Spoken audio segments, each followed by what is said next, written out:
దమ్ముంటే ఈ మీడియాకి ఈ పోలీసులకు దమ్ముంటే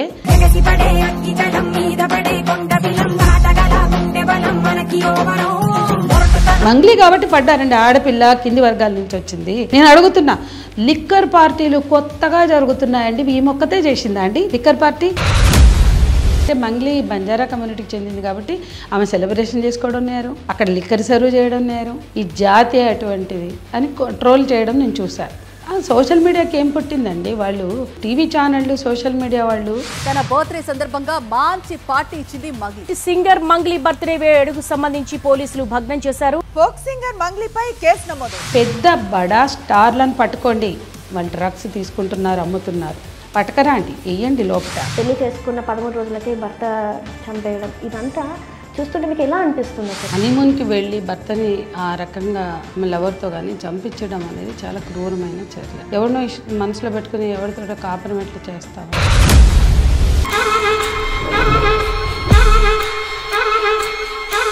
ఇంత పకడ్బందీ ప్లాన్ చేసి ఇంత ట్విస్ట్లు ఇచ్చి అదొక పెద్ద నాటకీయంగా గతంలో కూడా మనం 2-3 ఇన్సిడెంట్స్, ఉత్తరప్రదేశ్ ఇన్సిడెంట్, అది 15 ముక్కలు చేసేసి డ్రమ్లో పెట్టిన ఇష్యూ.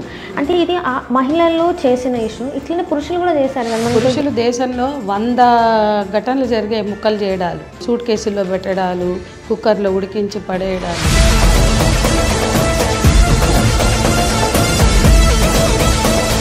మగవాడు అన్నాక ఆడని రేపు చేయకుండా ఉంటాడా, చంపకుండా ఉంటాడా? ఈక్వాలిటీ అంటే నేరాలు చేయడం కాదు.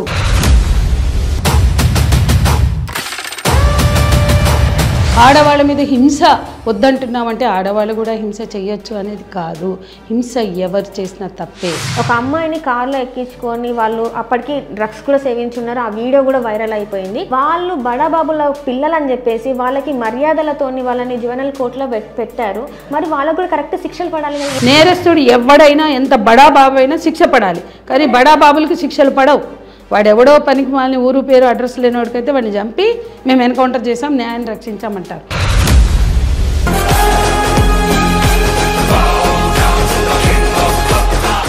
నమస్తే, నేను సిరి. ఈరోజు మనతో పాటు ఒక స్పెషల్ గెస్ట్ ఉన్నారు. తన ఒక ఉద్యమకారిణి, ఆదివాసుల కోసం ఎంతో పోరాటం చేస్తూ ఉంటారు. అయితే ఇప్పుడున్న సమాజంలో అసలు మనుషులు ఎలా మారిపోతున్నారు అంటే అది పురుషుల స్త్రీల అని కాదు, అసలు మనుషులు హ్యూమన్ బీయింగ్స్ ఎలా మారిపోతున్నారు, ఎంత క్రూయల్గా తయారవుతున్నారు అనేది మనం చూస్తూనే ఉన్నాం. అయితే దాని మీద స్పందించడానికి ఈరోజు మనతో పాటు ఉన్నారు POW సంధ్య గారు. నమస్కారం మేడం. నమస్తే మేడం, ఇప్పుడు చూస్తున్నట్టయితే మీరు ఎన్నో చూశారు, 1-2 అని కాదు, ఎన్నో అంశాల మీద కూడా మీరు స్పందించారు. కానీ ఇప్పుడున్న ప్రస్తుత కాలంలో మీరు ఆడవాళ్ళ గురించి కూడా చాలా, అంటే ఆడవాళ్ళనే కాదు, ఎవరైనా ఒక హ్యూమన్ బీయింగ్ గురించే కావచ్చు, ఆదివాసులు ఇంతగానో మీరు మాట్లాడుతున్నారు, ఇంతగానో చేస్తున్నారు. కానీ ఇప్పుడున్న ప్రస్తుత పరిస్థితుల మీద ఇప్పుడు ఒక అంశం జరిగింది, మేఘాలయ ఇష్యూ. పెళ్లి చేసుకున్న 13 రోజులకే భర్త చంపేయడం, ఇదంతా చూస్తుంటే మీకు ఎలా అనిపిస్తుంది? అసలు హనీమూన్ కాస్త ఒక హారర్ షోగా మార్చేశారు. హనీమూన్కి వెళ్ళి భర్తని ఆ రకంగా హైర్డ్ పర్సన్స్తో కానీ ఆమె లవర్తో కానీ చంపించడం అనేది చాలా క్రూరమైన చర్య. అది ఇంకా దాన్ని ఏంటి, ఎందుకు అని ప్రశ్నించాల్సిన అవసరం లేదు. అది ఎవరైనా ఖండించవలసిన విషయం. అయితే దాన్ని మనం విశ్లేషించుకోవాల్సి వస్తే, ఆమెకి భర్త ఇష్టం లేకపోతే చెప్పాలా, పెళ్ళే చేసుకోవద్దు ఫస్ట్. కొన్నిసార్లు కుటుంబాల ఒత్తిడితో పెళ్ళిళ్ళు చేసుకుంటారు. మా దగ్గర పసుబట్టలతో వచ్చిన వాళ్ళు ఉన్నారు. ఇష్టం లేని పెళ్ళి, బ్లాక్మెయిల్ చేశారు, ఇంట్లో అందరు చచ్చిపోతారని. వాళ్ళు ఎక్కడ చచ్చిపోతారో అన్న భయంతో తల ఉంచాము, తాళి కట్టించుకున్నాం. కానీ ఇష్టం లేని కాపురం చేయం. ఎవరినో ప్రేమించుంటారు, ఇంకేదో జరుగుతుంది. అది కులాంతర వివాహము, అంటే కులాంతర ప్రేమ, మతాంతర ప్రేమ అయితే ఇంట్లో ఒప్పుకోరు. అటువంటి స్థితిలో ఎదిరించలేక పెళ్ళిళ్ళు చేసుకుని ఆ తర్వాత అయినా బయటకు వచ్చే ఆడపిల్లల్ని చూస్తున్నాం. బోల్డ్ మంది వచ్చారు నా దగ్గర. పీటల మీద పెళ్ళిళ్ళు బ్రేక్ చేసుకుని, ఇష్టం లేని పెళ్ళిళ్ళు, తల్లిదండ్రులకి ఎదురు చెప్పలేక రకరకాల బ్లాక్మెయిలింగ్స్ ఉంటాయి. పేరెంట్స్ కానీ, కుటుంబ సభ్యులు, బ్రదర్స్ కానీ, నువ్వు ఈ పెళ్ళి చేసుకోకపోతే మా పరువు పోతుంది, మేమందరం నిన్ను చంపి మేము చేస్తాం, అట్లా కూడా జరిగినాయి. అప్పుడు ఇక కాదని లేక చేసుకుని ఆ తర్వాత కొనసాగించని ఆడపిల్లలు కేసులు ఎన్నో మేము డీల్ చేసాం.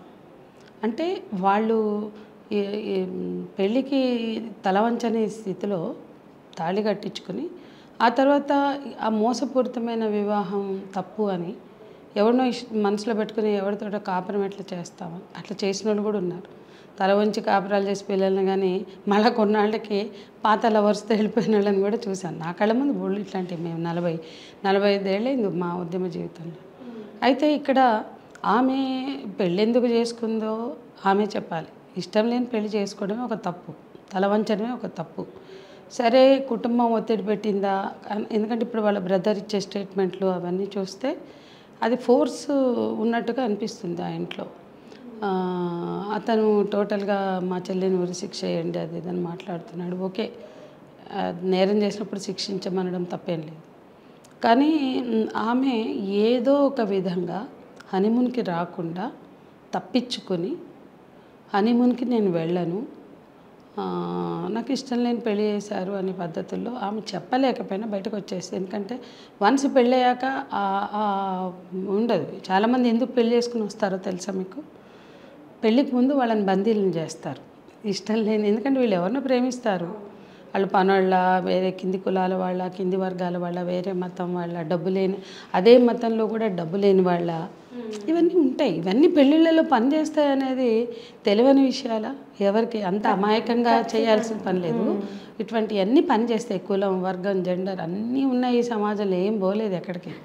ఒక మాట నేను లెట్ మీ కంప్లీట్. సో ఆ అమ్మాయి ఎట్టి పరిస్థితుల్లో ఇష్టం లేని పెళ్లి చేసుకుంటే ఆ తర్వాత అయినా బయటికి రావచ్చు. పెళ్ళికి ముందున్న కంట్రోళ్ళు ఏమంటే రూముల్లో పెట్టి బంధిస్తారు. పెళ్ళి తర్వాత ఉండదు వాస్తవానికి. ఏది ఏమైనా ఆ అమ్మాయి అతనితో హనీమూన్కి వెళ్ళడం ఒక తప్పు. వెళ్ళిందా ఏంటో అవన్నీ ఆమెకి. కానీ చంపడం ఘోరం. ఆ పాత లవర్ని పిలుచుకుని, లేకపోతే అతను లవరా లేకపోతే ఎవరా అన్నది మనం ఏం చెప్పలేము. కానీ మళ్ళీ తనకు తెలిసిన ఇంకో వ్యక్తిని ప్లస్ కొంతమంది హైర్డ్ పర్సన్స్ని పిలుచుకుంది. ఇంత పకడ్బందీ ప్లాన్ చేసి ఇంత ట్విస్ట్లు ఇచ్చి అదొక పెద్ద నాటకీయంగా గతంలో కూడా మనం 2-3 ఇన్సిడెంట్స్ చూసాం. అది మనం చూసుకున్నట్టయితే ఉత్తరప్రదేశ్ ఇన్సిడెంట్, అది 15 ముక్కలు చేసేసి డ్రమ్లో పెట్టిన ఇష్యూ.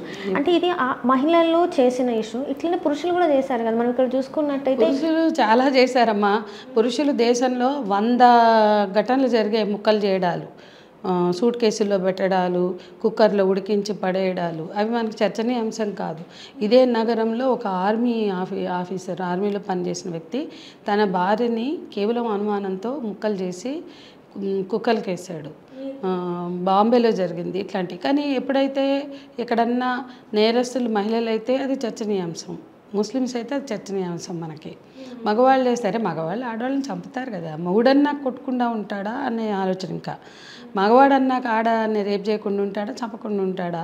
కాబట్టి అవి పెద్ద చర్చనీయాంశం కాదు. కానీ ఆ మగవాళ్ళని ఎవరైనా చంపితే, ఇప్పుడు ఒకటి ఉంటుంది జర్నలిజంలో, కుక్క మనిషిని కరిస్తే అది న్యూసే కాదు. కుక్క కదా కరిచింది, అది కుక్క కరిచింది. కానీ మనిషి కుక్కని కరిస్తే డెఫినెట్లీగా వార్తే మనకి. ఎందుకంటే మనిషి కుక్కని కరవడం ఏంటి అంటే ఇప్పటికి ఇది కూడా అంతే. నేనేమంటున్నా అంటే నేరం ఎవరు చేసినా ఘోరమే. అంత క్రూరమైన నేరం ఎందుకు చేయాలి మనిషి? మానవీయ సంబంధాలు అడుగంటుతున్నాయి. నేరపూరిత సమాజంలో మగవాళ్ళు మాత్రమే నేరంగా ఉండాలంటే కుదరదు. ఆడవాళ్ళు అవుతారు, పిల్లలు అవుతారు. ఈక్వాలిటీ అంటే నేరాలు చేయడం కాదు. ఏ ఆధిపత్యమైనా తప్పే. రైట్. ఏ మనిషి మీద ఆధిపత్యం చేయొద్దు. అందుకే ఇప్పుడు మా సంఘాల్లో ఉన్న వాళ్ళం మేము మొగుళ్ళ మీద ఆధిపత్యం చేయం, అత్తల మీద చేయం. మంగళగౌరి వ్రతాలు నిష్టగా చేసి, వరలక్ష్మి వ్రతాలు నిష్టగా చేసి అత్తలకి మామూలుగా అన్నాలు పెట్టిన వాళ్ళు ఉంటారు. మొగుళ్ళతోటి సెన్సిబుల్గా లేని వాళ్ళు ఉంటారు. We believe in human relations. మానవీయ సంబంధాలని గౌరవిస్తాం, నమ్ముతాం. మేము డెమోక్రటిక్ ఫ్యామిలీ కాన్సెప్ట్ని నమ్ముతాం. ప్రజాస్వామిక కుటుంబాలు ఉండాలి ఈ సమాజంలో అంటాం. అందుకే మా ఆర్గనైజేషన్స్లో ఎవరు భర్తల మీద పెత్తనాలు చేయరు. అది గుర్తించాలా. భార్యల మీద పెత్తనాలు వద్దంటున్నామంటే దాని అర్థం భర్తల మీద పెత్తనాలు చేయమని కాదు. ఆడవాళ్ళ మీద హింస వద్దంటున్నామంటే ఆడవాళ్ళు కూడా హింస చేయొచ్చు అనేది కాదు. హింస ఎవరు చేసినా తప్పే. పిల్లల మీద చేసినా, స్త్రీల మీద చేసినా, అంటే ఏదో మెత్తనవాళ్ళని చూస్తే మొత్త బుద్ధి వేస్తుందని, మొగుడు మెత్తగా ఉంటే పెళ్ళాం డామినేట్ చేస్తుంది ఈ సమాజంలో. అది తప్పుగా ఎందుకు మాట్లాడరు? అత్త మెత్తగా ఉంటే కోడలు డామినేట్ చేస్తుంది. అది ఎందుకు తప్పు కాదు? ఖచ్చితంగా తప్పే. కాబట్టి కోడళ్ళు భార్యలు డామినేట్ చేస్తే, పెత్తనాలు చేస్తే తప్పు అన్న తప్పు కాదని చెప్పలేని ఈ సామాజిక చెత్త సంస్కృతిని మేము వ్యతిరేకిస్తాం. ఆడవాళ్ళు ఆధిపత్యం చేసిన, ఆధిపత్య కులం కింది కులాల మీద ఆధిపత్యం చేసిన, ఆధిపత్య వర్గం కింది వర్గాల మీద ఆధిపత్యం చేసిన, ఆధిపత్యం అనేది జెండర్ అయినా, క్యాస్ట్ అయినా, రిలీజియన్ అయినా, కమ్యూనిటీ అయినా, రేషియల్ అయినా వ్యతిరేకిస్తాం. అది అర్థం కాదు ఈ సమాజానికి. ఎంతసేపు అరే ఆడవాళ్ళ కోసం మీరు పని చేస్తారు అంటే ఎందుకు పని చేస్తాం? కేవలం ఆడవాళ్ళ కోసం. దేని మీద మేము పని చేస్తామంటే ఈ సమాజంలో ఎవరికి ఇష్టం ఉన్నా ఒప్పుకున్నా లేకున్నా పురుషాధిపత్యం ఉంది. ఒక మేఘాలయ ఘటన, ఇంకొక ఘటన, ఓ 10 ఘటనలు జరుగుండొచ్చు ఈ సంవత్సరంలో. అవి జరిగినంత మాత్రాన సమాజంలో పురుషాధిపత్యం లేదు, స్త్రీ ఆధిపత్యం వచ్చేసింది అంటే అంతకన్నా అమాయకత్వం ఇంకోటి లేదు. ఎందుకంటే పురుషాధిపత్యం ఉన్న సమాజంలో ఇంబ్యాలెన్స్ ఉంది ఇక్కడ. అంటే ఒక క్రూరపూరితమైన, ఒక నేరపూరితమైనటువంటి వాతావరణంలో మగవాళ్ళు తమ హక్కుగా చేసే నేరాల్ని ఆడవాళ్ళు కూడా ఇమిటేట్ చేస్తారు, ఆడవాళ్ళు కూడా కొనసాగిస్తారు. సీరియళ్ళలో నేరాలు చూసి ఆడవాళ్ళు చేస్తున్నారు, అట్లాగే క్రైమ్ స్టోరీస్ చూసి జనాలు చేస్తున్నారు. ఇవన్నీ జరుగుతున్నాయి, పిల్లలు చేస్తున్నారమ్మా. స్కూల్లో పిల్లలు టీచర్ తిడితే ఆ టీచర్ని చంపడానికి ఆయుధాల కోసం పోయిన ఘటనలు మేము హ్యాండిల్ చేసాం. ఎట్లా పోయారు మీరు ఆయుధాల కోసం? ఎప్పుడో 20 ఏళ్ల క్రితమే రాయలసీమలో ఆయుధాలు దొరుకుతాయని ఇక్కడ నుంచి మన మనస్లిపురం స్కూల్ నుంచి 2 పిల్లలు పోతే 2 గంటలు దింపుకుని పంపారు. ఈ పిల్లలకి కాన్సెప్ట్ ఎక్కడి నుంచి వచ్చింది అంటే ఆ సినిమాలో చుట్టూ ఉన్నటువంటి సమాజ ప్రభావం. అంటే నచ్చనప్పుడు మనుషుల్ని చంపేసే సంస్కృతి. మేము అదే చెప్తున్నాం. ఇవాళ రేపులు చేసి వాళ్ళకి మరణశిక్షలు అని మాట్లాడతారు, కానీ మేము మరణశిక్షలు మేము మాట్లాడాం. ఎందుకు తెలుసా? అంటే ఇప్పుడు దిశ ఎన్కౌంటర్లో మేమే కదా కేసేసాం. వాళ్ళు రేప్ చేశారు, చంపేశామని పోలీసులు ఇట్లా చేతులు దులుపుకుంటే, అరే నువ్వు రేప్ చేస్తే ఆ నేరాన్ని నిరూపించి చట్టబద్ధంగా శిక్షలు వేయి. నువ్వు చేతుల్లోకి తీసుకోవడం అంటే వాళ్ళ అర్భకులు, వాళ్ళు దిక్కుమొక్కు లేనోళ్ళు కాబట్టి వీళ్ళే రేప్ చేశారని చెప్పి చంపి అవతల పడేశారు. మరి మేము ఆ ఎన్కౌంటర్ని పడి మేమే కదా ఛాలెంజ్ చేసాం. సత్యంబాబు రేప్ చేశాడని పోలీసులు సబ్మిట్ చేస్తే మొత్తం అన్ని ప్రూవ్ చేసి జైల్లో ఉంటే వాడు 8 ఏళ్ళు జైల్లో ఉన్నాక సత్యంబాబు నిర్దోషి అని వేసింది ఎవరు? మేము. మరి వాళ్ళంతా మగవాళ్ళే కదా. మరి ఇది ఎందుకు ఆలోచించదు? ఈ సమాజం ఎందుకు ఆలోచించదు? సత్యంబాబు నిర్దోషి అని నమ్మాం కాబట్టే తల్లి శంషాద్ బేగం ఆయేషా తల్లి సత్యంబాబు కాదు దోషి, పలానా వాళ్ళు దోషులని ఇప్పటికి మాట్లాడుతుంది, ఈ రోజుకి మాట్లాడుతుంది. శంషా బేగం గారి అభిప్రాయాన్ని గౌరవించి ఆమె ఏదైతే ఇచ్చిందో, ఆమె ఏదైతే బిలీవ్ చేసిందో దాన్ని బేస్ చేసుకుని అప్పుడు కూడా మరి మాట్లాడాలి కదా. సత్యంబాబు పోలీసులు అతనే దోషి అని చెప్పి కోర్టులో ప్రొడ్యూస్ చేస్తే ఈ మహిళా సంఘాల వాళ్ళకి ఏం పని? అంటే నేను, సజయ, ప్రొఫెసర్ రమా మేల్కొట్ట మేము 3 పిటిషనర్స్మి. సత్యంబాబు నిర్దోషిగా రుజువైతే ఫైట్ చేసింది మా అడ్వకేట్ వసుధ, పట్టాబన్న ఫైనల్ ట్రయల్స్. పట్టాబన్న దగ్గరికి వెళ్ళి, అన్న మేము ఇంత కష్టపడి సత్యంబాబు నిర్దోషి అని మేము సేకరించాం. ఎందుకంటే అతను ఒక దళితు, ఒక పేదవాడు, అతను మగవాడే, మగవాడు కదా పడని శిక్ష అని ఎందుకు అనుకోలేదు మేము? అతను నిర్దోషి, అతను అమాయకుడు. పోలీసులు బడాబాబుల్ని రక్షించడానికి ఒక నిర్దోషిని పెట్టారు అని మేము నమ్మాం కాబట్టి దాని మీద వర్క్ చేసాం సంవత్సరాలు. దాని మీద అనేక మంది పనిచేశారు, పౌర హక్కుల సంఘాలు, పిచ్చికి శ్రీనివాస్ గారు, ఇక్కడ సురేష్ గారు, రఘునాథ్ గారు, అన్నిటికన్నా మించి వసుధ. అది ఆమె సేకరించిన వాస్తవాలు చూసి పట్టాభి సీనియర్ అడ్వకేటే చాలా ముగ్ధుడై మొత్తం ప్రజెంట్ చేస్తే జస్టిస్ నాగార్జున రెడ్డి 800 పేజీల జడ్జిమెంట్ ఇచ్చారు. ఏమని? సత్యంబాబు నిర్దోషి, అసలు దోషుల్ని నిగుదేల్చాలి కానీ అమాయకుల్ని శిక్షించొద్దు అని. ఆ తర్వాత మేము ఊరుకోలే, సరే జడ్జిమెంట్ వచ్చింది, అతను విడుదలైపోయాడని మళ్ళీ ఇంకో పిటిషన్ వేసాం. అవును సత్యంబాబు నిర్దోషి, కోర్టు జడ్జిమెంట్ ఇచ్చింది హైకోర్టు. అసలు సత్యంబాబు నిర్దోషి అయితే అసలు దోషులు ఎవరు అని పిటిషనర్ 1గా నేను, పిటిషనర్ 2గా రమా మెల్కొట్టే, పిటిషనర్ 3గా సజయ గారు, మేము 3 కేసు ఫైల్ చేశాము. అది ఇప్పటికీ నడుస్తుంది. అంటే సమాజంలో చాలా చాలా భయంకరంగా ట్రోలింగ్స్ చేస్తారు కదా, వాళ్ళందరికీ అర్థం కావాలి ఎంత బాధ్యతగా ఒక అబ్బాయి ఒక దళిత్ ఎస్సీ బాయ్ వాడికి శిక్ష పడితే మాకేంటి అనుకోకుండా ఇంత ఫైట్ చేసాం, సంవత్సరాల ఎప్పుడు ఫైట్. చూసినా కూడా ఇట్లాంటి అణగారిన వర్గాల మీదనే అది పడుతూ ఉంటుంది. ఎవరు ఏం అదేనమ్మా, అందుకే కదా దిశ ఎన్కౌంటర్లో కూడా సేమ్ డే ఎన్కౌంటర్ 6 గంటలు అయితే 11 గంటలకల్లా పిటిషన్ వేసాం. ఇక్కడ అడ్వకేట్ల స్థాయి సరిపోకపోతే మన వృందా గ్రోవర్ని ఢిల్లీ నుంచి పిలుచుకుంటున్నాం. ప్రతిసారి ఆమె రావడానికి ఫ్లైట్ ఛార్జీలు కష్టపడి మేము జమ చేస్తున్నాం. అంటే ఈ దిశ ఎన్కౌంటర్లో చంపబడిన 3 అబ్బాయిలకి మాకేంటి, ఆ 3 అబ్బాయిలతోటి మాకేంటి, వాళ్ళు పేద దళిత మైనారిటీ అబ్బాయిలు, చిన్న పిల్లలు వాళ్ళు. కాబట్టి న్యాయం రక్షించబడాలి, దోషులు ఎవరైనా శిక్షించబడాలి, బాధితులు ఎవరైనా రక్షించబడాలి. బాధితులు ఎంత పేదవాళ్ళైనా దిక్కుమొక్కు లేని వాళ్ళైనా న్యాయం జరగాలి. నేరస్తుడు ఎవడైనా ఎంత బడా బాబు అయినా శిక్ష పడాలి. కానీ బడా బాబులకు శిక్షలు పడవు. వాడెవడో పనికి మాలిన ఊరు పేరు అడ్రస్ లేనివాడికైతే వాడిని చంపి మేము ఎన్కౌంటర్ చేసాం, న్యాయాన్ని రక్షించామంటారు. అది కాదు న్యాయం అంటే. నిజమైన న్యాయాన్ని రక్షించాలి. వాడు రేప్ చేస్తే వాడిని శిక్షించండి, ఎవడైనా సరే, వాడు బడాబాబైనా పేదవాడైనా. ఇది మా ఒక స్టోరీ చెప్తాం మ్యామ్. ఇక్కడ చూసుకున్నట్టయితే కొంతమంది చిన్నపిల్లలు, వాళ్ళకి 18 years కూడా కాదు, ఒక అమ్మాయిని కార్లో ఎక్కించుకొని వాళ్ళు అప్పటికి డ్రగ్స్ కూడా సేవించున్నారు. ఆ వీడియో కూడా వైరల్ అయిపోయింది. వాళ్ళు బడాబాబుల పిల్లలని చెప్పేసి వాళ్ళకి మర్యాదలతోని వాళ్ళని జువెనల్ కోర్టులో పెట్టారు. మరి వాళ్ళకు కూడా కరెక్ట్ శిక్షలు పడాలి కదా. ఎందుకు ఇప్పుడు ఇదే ఎన్కౌంటర్ కథలు అక్కడ మనకు కనపడవు. అదే మేమనేది కూడా అదే. మేమేమంటున్నామంటే చట్టం అనేది అయితే అంటారో, చట్టానికి కళ్ళు లేవు, ఓకే, చెవులు ఉన్నాయిగా, వినాలిగా. అంటే చట్టానికి కళ్ళు లేవంటే దాని అర్థం అది వాస్తవాల మీద ఆధారపడే పనిచేస్తుందని. మేమంటాం చట్టం ఎవరికి చుట్టం కాదు కదా. ఎవడు నేరస్తుడైతే వాళ్ళని శిక్షించండి. వాడు పేదవాడైనా పర్లేదు, నేరం చేశాడు కాబట్టి వీడు పేదవాడే, నేరం చేశాడు కాబట్టి వీడు దళితుడే కాబట్టి రక్షించేయండి అని కూడా మేము అనట్లా. మేమేమంటున్నామంటే పేదవాడు దళితుడైనా మైనారిటీ అయినా నేరస్తుడైతే అతన్ని చట్టబద్ధంగా శిక్షించండి. చట్టబద్ధంగా, నోట్ ద లైన్, చట్టబద్ధంగా శిక్షించండి. బడా బాబుల్నేమో చట్టం కోరల్లోంచి రక్షిస్తున్నారు. మా యాంగర్ ఇక్కడ ఇది, మా కంప్లైంట్ ఇది.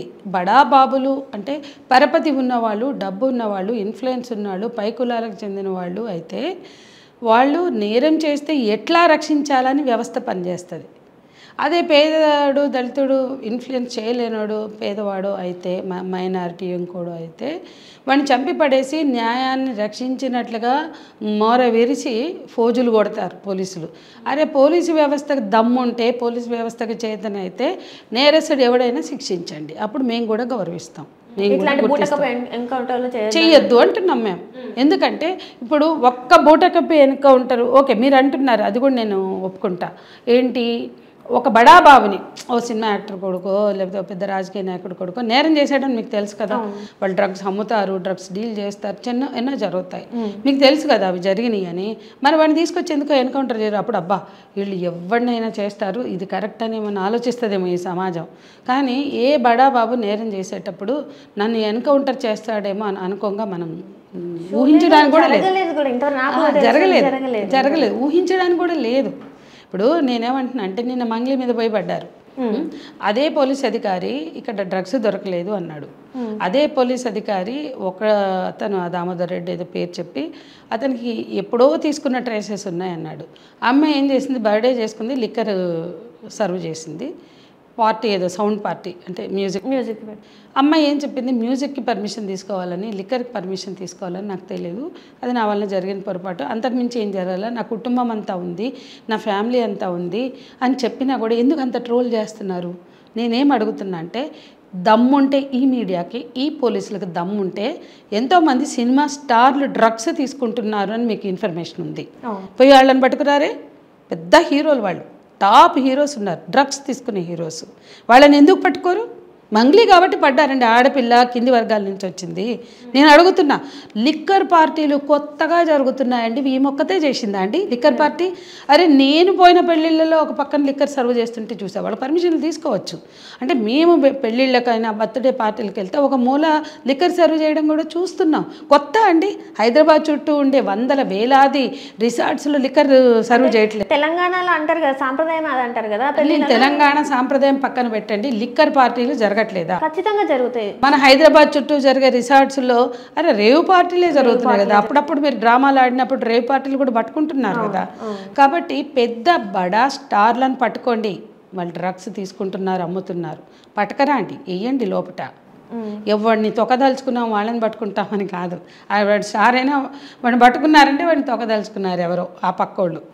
కాబట్టి నేను మంగ్లీ విషయంలో కూడా బర్త్డే పార్టీ ఆమె ఇష్టం. ఇప్పుడు నువ్వు చేసుకుంటావా అని నన్ను అడిగితే నేను చేసుకోకపోవచ్చు, కానీ ఆమె ఇష్టం. డబ్బులు సంపాదించాక సెలబ్రేషన్స్ చేసుకుంటున్నారు చాలామంది, అందులో మంగ్లీ కూడా ఒకటి. కానీ ఇప్పుడు ఏమంటున్నారంటే ఆమెకి ఇప్పుడు స్టేటస్ వచ్చింది కాబట్టి చూపించుకోవడానికి ఇట్లాంటివన్నీ చేస్తారు. ఎవరు చూపించుకోవట్లేదమ్మా, ఎవరు చూపించుకోవట్లేదు. ఎవరు బడా బాబుల బర్త్డేలు అంటే బడా ఇళ్లలో, బడా బాబుల ఇళ్లలో బర్త్డే సెలబ్రేషన్ జరగట్లేదా? వెడ్డింగ్ యానివర్సరీ సెలబ్రేషన్ జరగట్లా? మా చుట్టూ ఉన్న వాళ్ళు కూడా కొంతమంది పెద్ద పెద్ద స్టార్ హోటళ్ళల్లో వెడ్డింగ్ యానివర్సరీలు చేసుకుంటున్నారు. 50th అనో 25th అనో, అది వాళ్ళ సంతోషం. పిల్లలు సెటిల్ అవుతారు, అమెరికాలో ఉంటారు, బాగా డబ్బులు సంపాదిస్తారు. ఒక స్టార్ హోటల్లో 50th సెలబ్రేషన్కి వెళ్ళాను నేను ఆ మధ్య. అంటే అక్కడ ఏంటి అంటే 50 ఏళ్ళు కలిసి కాపురం చేసి సక్సెస్ఫుల్గా జీవించిన ఆనందాన్ని వాళ్ళ స్టేటస్ని బట్టి వాళ్ళు చేసుకుంటున్నారు. మీరు ఎట్లా చేసుకుంటారు స్టార్ హోటల్ అని మనం అంటామా? చెప్పండి. 50th మ్యారేజ్ డే అది ఒక ఆనందం.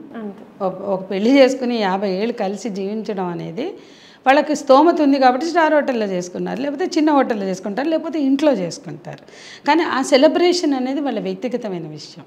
దాని మీద ఇంతమంది అంటే మంగ్లీ బంజారా కమ్యూనిటీకి చెందింది కాబట్టి ఆమె సెలబ్రేషన్ చేసుకోవడం నేరం, అక్కడ లిక్కర్ సర్వ్ చేయడం నేరం. లిక్కరు మేము మద్యపాన ఉద్యమాలు చేస్తున్నాం, మేము మద్య నిషేధ ఉద్యమాలు చేస్తున్నాం, లిక్కరే సమాజానికి వద్దని మేము పోరాడుతున్నాం, దాన్ని డిఫరెంట్ టాపిక్. కానీ మంగ్లీ మీద ఈ జాతి అటువంటిది అని ట్రోల్ చేయడం నేను చూశాను. సోషల్ మీడియాకి ఏం పుట్టిందండి? వాళ్ళు టీవీ ఛానళ్ళు, సోషల్ మీడియా వాళ్ళు, సోషల్ మీడియా అట్లా ఉంచండి, ఈ యూట్యూబ్లు, అదర్ ఛానల్స్ ఎవరు పెట్టినా ఒకసారి ఆలోచించండి. మంగ్లీ ఒకటే డ్రింక్ పార్టీ పెడితే మీరు మాట్లాడండి. మీరు ఇవాళ నుంచి ప్రతి డ్రింక్ పార్టీని కూడా చూపించండి.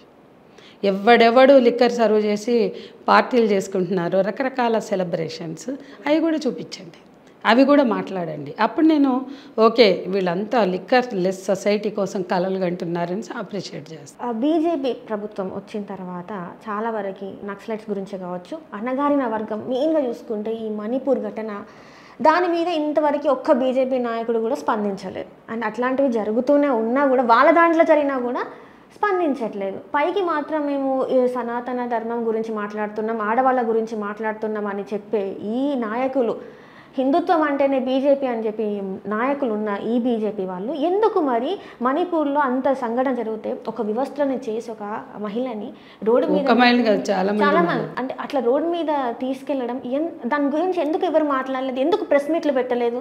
ఎందుకు ఖండించలేదు? మరి వాళ్ళు మనుషులు కాదా? అంటే వాళ్ళు తక్కువ అనే కదా మీకు అంత చిన్న చూపు? ఇప్పుడే దీని మీద మేమందరం అరిచి గాయపెట్టాం, దేశం అంతా మొత్తుకుంది.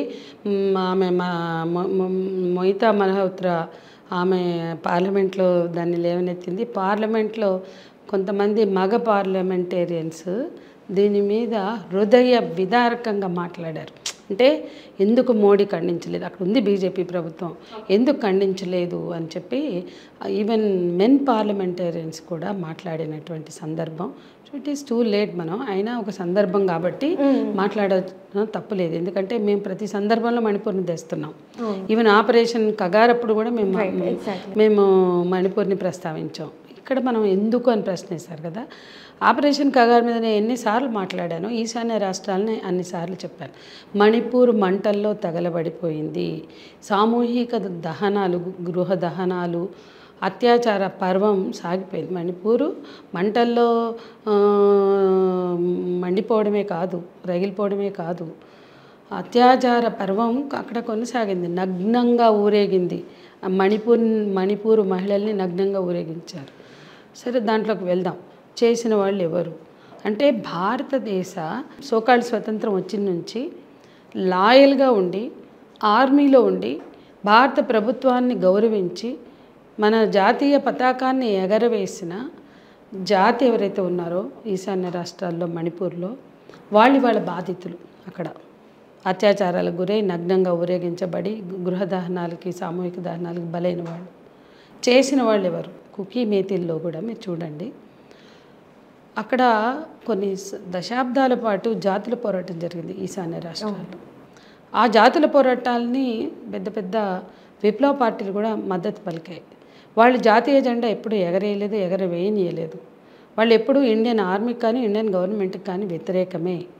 మాకు సెపరేట్ రైట్స్ ఉంటాయి, ఈశాన్య రాష్ట్రాలకు స్వతంత్ర ప్రతిపత్తి కావాలని జాతుల పోరాటం చేశారు. వాళ్ళు they were never loyal to Indian government. అలాగే భారత ప్రభుత్వానికి వ్యతిరేకంగా మా పోరాటం అని ప్రకటించి చేశారు. ఆ మేతీలని 2014 తర్వాత అంటే ప్రభుత్వాల్ని, ఇండియన్ ఆర్మీని, ఎట్లా అయితే నక్సల్స్ ప్రాంతంలో ఆర్మీని చంపారో అంతకన్నా ఎక్కువ చంపారు వీళ్ళు ఈ మేతీలు. అక్కడ భారత ప్రభుత్వాన్ని వ్యతిరేకించడంలో భాగంగా సాయుధ పోరాటం అంటే ఆయుధాలు పుచ్చుకొని చేసిన పోరాటం ఈశాన్య రాష్ట్రంలో జాతుల పోరాటం. ఆ జాతుల పోరాటం తప్ప ఒప్ప అని నేను మాట్లాడట్లా.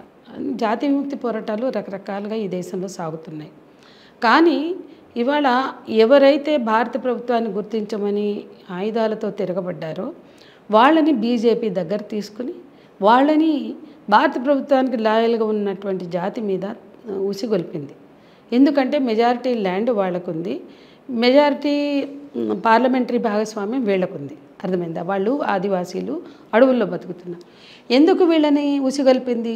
ఇప్పటికైనా సభ్య సమాజం, పౌర సమాజం ఆలోచించాలి. ఈ ఘటనలన్నీ జరిగాక, ఈ దారుణాలన్నీ జరిగాక, బీజేపీ ప్రభుత్వం అధికారంలో ఉన్న చోట ఈ దారుణాలు జరిగాక నోరు విప్పని బీజేపీ ప్రభుత్వం, మాట మాత్రం మాట్లాడని బీజేపీ ప్రభుత్వం, మహిళల్ని గౌరవిస్తామని చెప్పే చోట మహిళలు వివస్త్రం చేయాలని చూస్తే కృష్ణుడు రక్షించాడు ద్రౌపదిని. ఒక స్త్రీని వివస్త్ర చేయాలని చూస్తేనే భారత యుద్ధం జరిగిందని మాట్లాడుచున్న ఒక సంస్కృతి ఉన్న చోట, ఈ దేశంలో నగ్నంగా ఊరేగించిన చోట, ఆ తర్వాత అంటే ఒక బల ప్రయోగంతో టెర్రరైజ్ చేసి ఏం చేశారు? ఆ భూములన్నీ కార్పొరేట్లకు ఇచ్చారు. ఆదివాసీల కాళ్ళ కింద ఉన్న భూమి, ఆ భూమి కింద ఉన్న ఖనిజ సంపద కోసమే యుద్ధం. అది ఆపరేషన్ కగార్ అయినా లేకపోతే మణిపూర్ అయినా ఆ తర్వాత ఆ మొత్తం కార్పొరేట్లకు ఇచ్చారు. అక్కడ ఇప్పుడు మైనింగ్ జరుగుతోంది, ఖనిజ సంపద. ఇప్పుడు పోస్ట్ మణిపూర్ వెళ్ళండి, ఈవేళ బీజేపీ అక్కడ ఉంది, ఒక్కరోజు కూడా ఖండించలేదు. కానీ ఇవాళ ఆ భూములను సైతం కార్పొరేట్లకు ఇచ్చి దోచి పెడుతున్నారు, దోచి ఇస్తున్నారు. అంటే ఒక దోపిడీదారులతో జతగలిచి, కార్పొరేట్లతో జతగలిచే ఈ ప్రభుత్వం 1925 నుంచి ఇది ఏర్పడి 100 ఏళ్ళు, ఇప్పటికీ 100 ఏళ్లలో భారతదేశ స్వతంత్రం కోసం మాట కూడా మాట్లాడని పార్టీ అది. ఆర్ఎస్ఎస్ పార్టీ కాదు, ఆర్ఎస్ఎస్ సంస్థ. దాని పునాదిగా ఏర్పడింది బీజేపీ, దాని భావజాలంతో. కాబట్టి ఈ దేశంలో 100 ఏళ్ల స్వతంత్రంలో బ్రిటిష్ వాళ్ళకి వ్యతిరేకంగా భగత్ సింగ్ కానీ, చంద్రశేఖర్ ఆజాద్ కానీ, భగవతీ చరణ్ గుప్తా కానీ, దుర్గా బాబీ కానీ, రాణి హజరత్ మహల్ కానీ పోరాడి ఒక ముస్లిం రాణి నువ్వు లొంగిపో నీ రాజ్యం ఇస్తామంటే భారతదేశ సార్వభౌమాధికారం కోసం మేము పోరాడుతున్నాం, బ్రిటిష్ వలసవాదానికి తల ఒగ్గే ప్రసక్తే లేదు అని రాణి హజరత్ మహల్ నేపాల్ పారిపోయి మళ్ళీ జనాల్ని కూడగట్టుకుని మళ్ళీ బ్రిటిష్ వాడి మీద యుద్ధం చేసి అసూలు బాసింది. ఆ యుద్ధంలో అమర్రాలైంది రాణి హజరత్ మహల్, ఒక ముస్లిం రాణి. కాబట్టి ఈ దేశంలో టిప్పు సుల్తాన్ నుంచి రాణి హజరత్ మహల్ వరకు భారత స్వతంత్రం కోసం పోరాడిన ముస్లింలు ఎందరో ఉన్నారు, చచ్చిపోయిన వాళ్ళు ఉన్నారు, దేశ స్వతంత్రం కోసం అమరులైన వాళ్ళు ఉన్నారు ఇప్పటికి కూడా ఆర్మీలో. కానీ ఒక ఆర్ఎస్ఎస్ కార్యకర్త దేశం కోసం మాట్లాడా?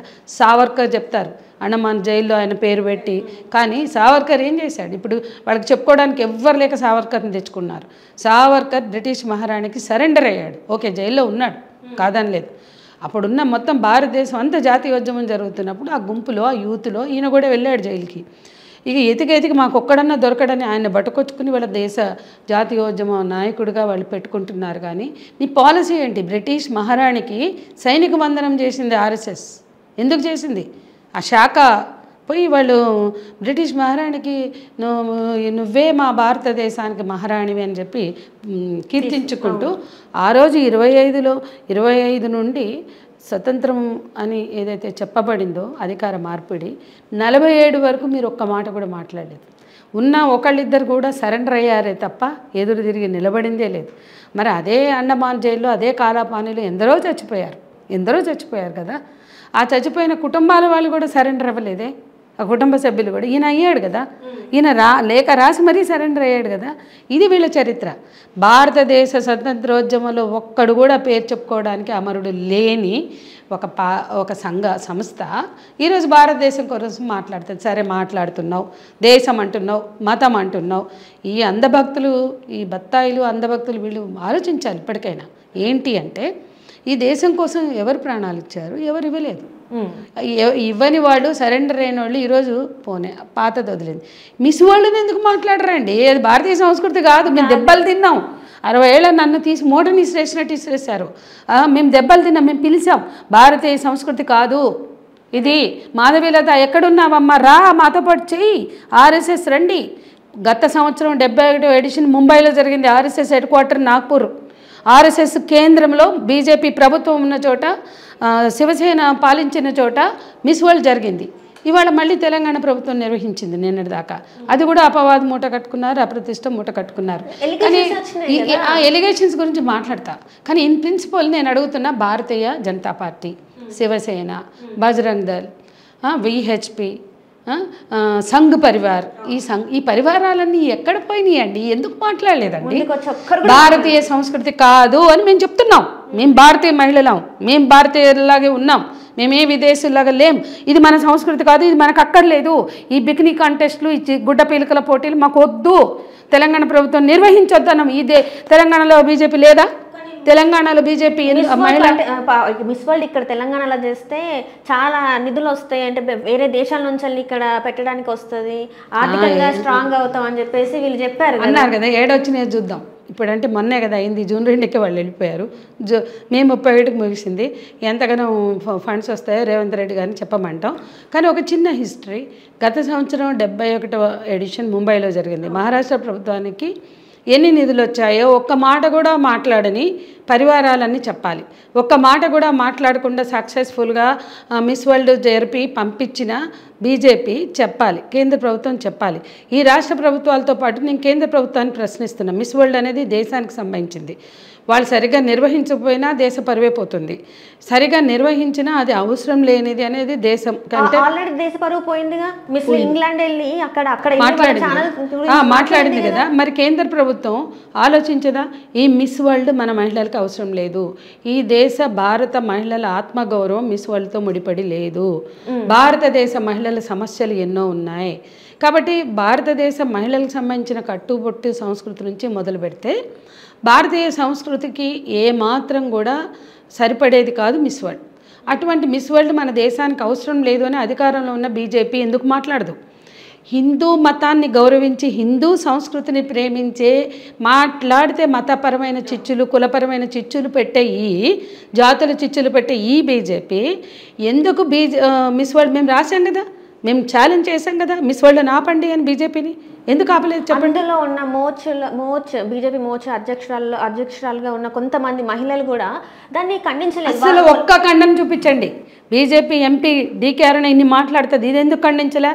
ఇది భారతీయ సంస్కృతి అనుకుని ఖండించలేదా?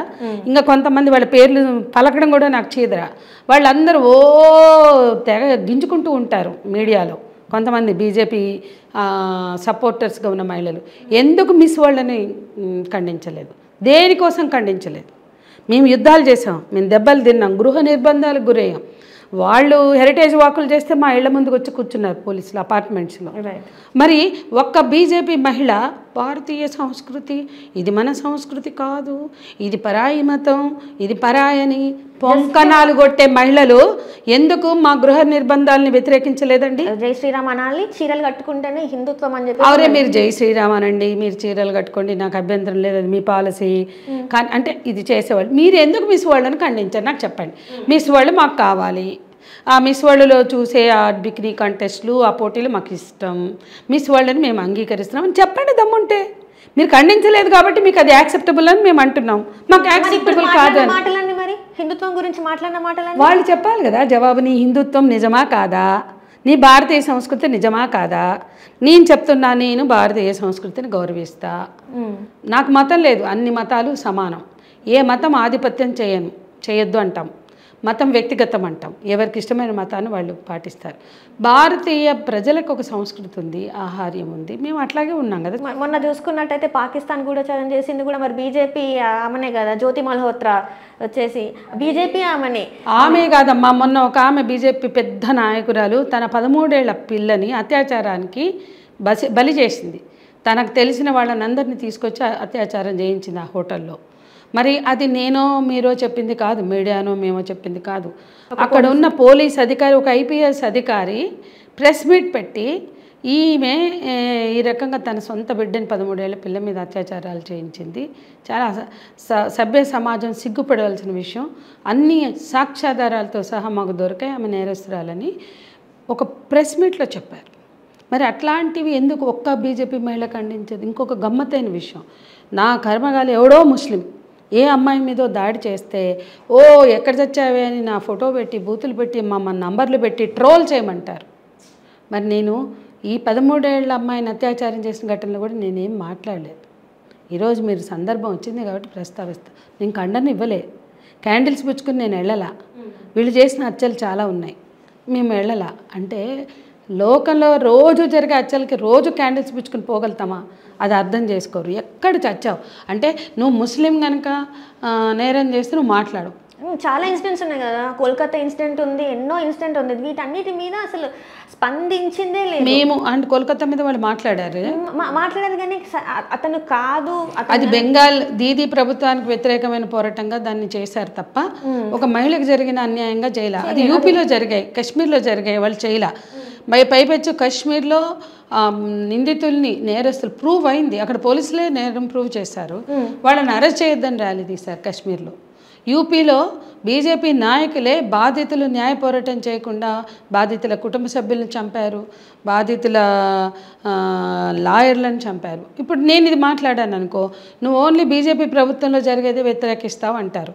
మరి తెలంగాణ ప్రభుత్వం చేసింది కూడా వ్యతిరేకించాం కదా. రోజు అత్యాచారాలు ఒక్క నెలలో 7 పిల్లల మీద జరిగాయమ్మా. 7 చేసాం మేము పసిపిల్లల మీద. 7 మీద తెలంగాణ గవర్నమెంట్ మీద ఫైట్ చేసాం. సీతక్కను సైతం ఆమె తప్పుడు స్టేట్మెంట్ ఇస్తే సీతక్క తప్పుడు స్టేట్మెంట్ ఇచ్చింది, అసెంబ్లీని పక్కదోవ పట్టించిందని మాట్లాడింది ఎక్కడ మాట్లాడతాం. కానీ ఈ ట్రోలర్స్కి మతం మతం పిచ్చి ఎక్కిన అంధులకి మూర్ఖులకి మేము ఏదో ఎక్కడో ఒకటి అది కూడా ఢిల్లీలోనో బాంబేలోనో ఒకటి జరిగితే ఖండించలేదంటే, లేదా హైదరాబాద్ మేము ఖండిస్తాం, కానీ వాళ్ళు అనుకున్న స్థాయిలో ఖండించలేదు. ఇప్పుడు నాగరాజు ఘటన జరిగింది, నాగరాజుని చంపారు మరపల్లి, కానీ ఎవరు వెళ్ళాం, ఊరంతా మేము భోజనం పెట్టాం ఆ కుటుంబం తరఫున. ఎందుకంటే దాన్ని ఆ ఫ్రిక్షన్ని పోగొట్టాలని. కానీ అదే రాజాసింగ్ నియోజకవర్గంలో హిందువులను చంపారు, కనీసం ఖండన లేదు. దాని వారం ముందు భువనగిరిలో హిందువులను చంపారు, దానికి ఖండన లేదు. కానీ అదే మరపల్లి నాగరాజు ఇష్యూలో జాతీయ నాయకులు వచ్చారు, ఏబీవీపీ స్టేట్ బంద్ కాల్ ఇచ్చింది, జాతీయ నాయకులు మొత్తం రాష్ట్ర నాయకుల నుంచి జాతీయ నాయకుల వరకు వచ్చారు.